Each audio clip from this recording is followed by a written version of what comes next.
Clothing is more than fabric. It is a discipline, a language, a structure shaping how we move, how we are perceived, how we exist in the world. In Baroque Spain, dress was not merely decoration. It was a force of power, hierarchy, and devotion.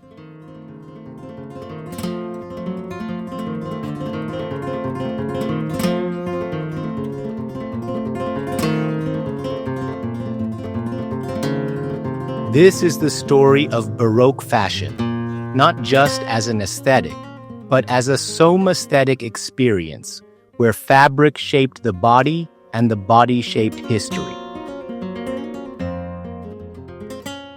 Somaesthetics, as introduced by philosopher Richard Shusterman, helps us understand that fashion is not just about appearance, but about embodiment, how clothing interacts with the body, training it, restricting it, empowering it. It is about how we feel in fabric, how it controls posture, movement, and presence.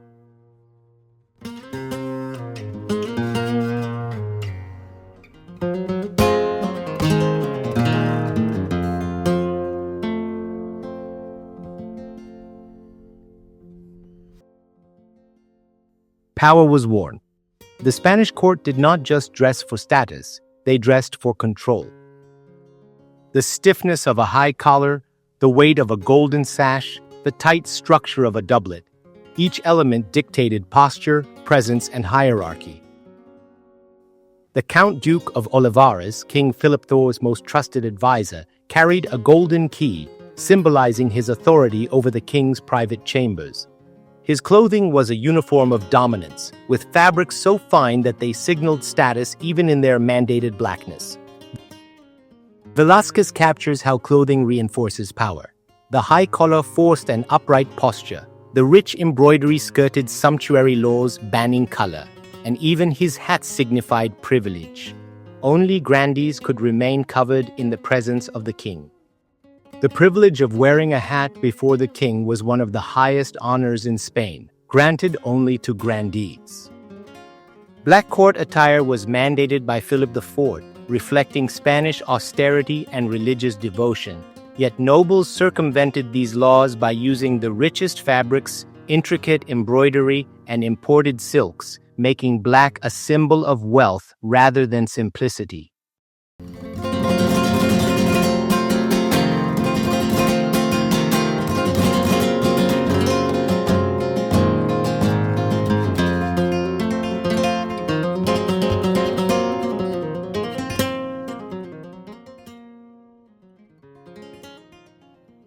Faith was not only practiced, it was worn.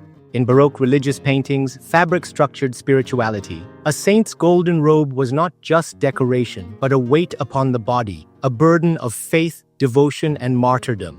Look at Zurbaran's Saint Lucy. Her robe is almost regal, its rich fabric signifying the reward of heaven, yet the weight of its embroidery is a burden, just like her faith, just like her martyrdom.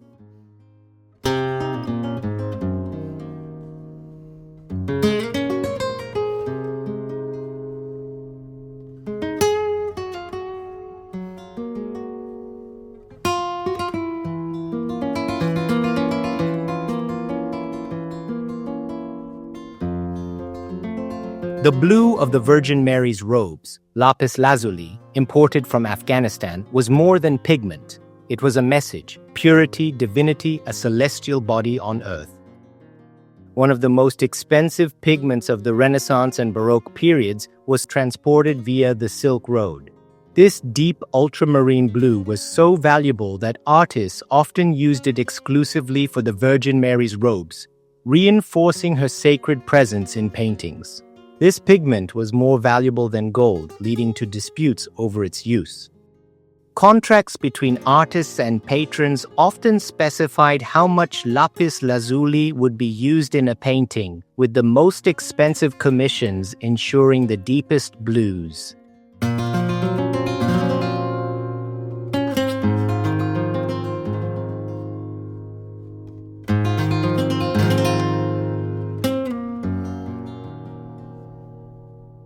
Though these paintings depict biblical scenes, the fabrics are not from 1st century Jerusalem.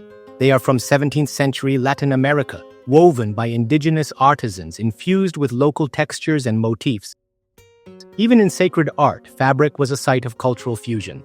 In Cusco school paintings, Mary's cloak is embroidered with Peruvian patterns, her veil edged with golden filigree unique to Andean weaving. These were not just artistic choices. They were acts of cultural translation, merging the European and the indigenous, the sacred and the local. The Cusco School of Painting, established by Spanish missionaries, trained indigenous artists in European techniques, but allowed them to integrate local styles and symbolism.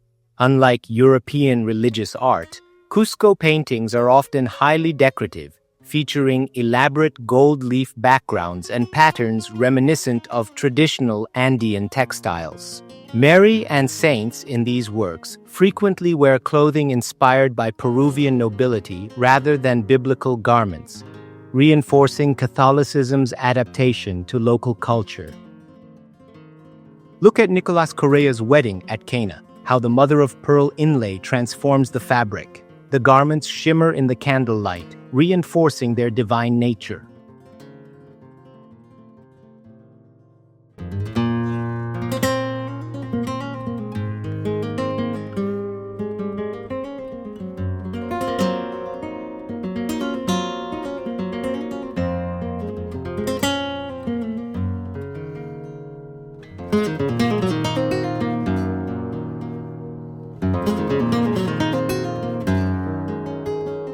Baroque paintings did not merely record fashion, they dictated it.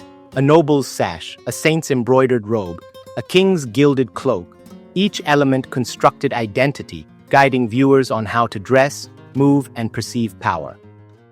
The Golden Fleece, one of the most prestigious chivalric orders in Europe, was worn only by those who had sworn loyalty to the Habsburg monarchy. Its presence in portraits was as much a political statement as it was a fashion choice. Pearls, a major fashion trend in 17th century Spain, were not just decorative. They symbolized purity and status. Sourced from the New World, their use in clothing reinforced Spain's imperial dominance. Sevillian fashion, under influence from Italian and Flemish styles, incorporated lace collars, which became a defining feature of aristocratic portraits.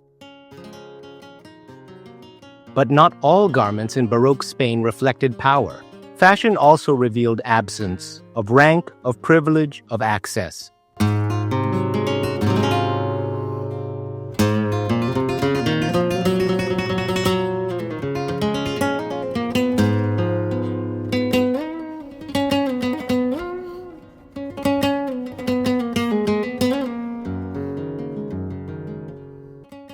In Velázquez's portrait of a little girl, the child's simple dress and lack of lace suggest a family outside the noble class. Her presence in paint is tender and human, but her clothing tells a quieter story, one of modest means. In the copy of the portrait of Juan de Pareja, we see a man who began as an enslaved assistant in Velázquez's workshop. His subdued collar and plain attire stand in stark contrast to the golden finery of court. His gaze is dignified, yet his dress marks him as someone excluded from aristocratic identity. Even among the powerful, fashion varied by institution. Cardinal Camilo Astali, painted by Velázquez, wears the brilliant red of the church. While he holds spiritual authority, his robes distinguish him from courtly nobility. In Baroque Spain, color, material, and even what was missing from clothing told us everything about who someone was and who they were not.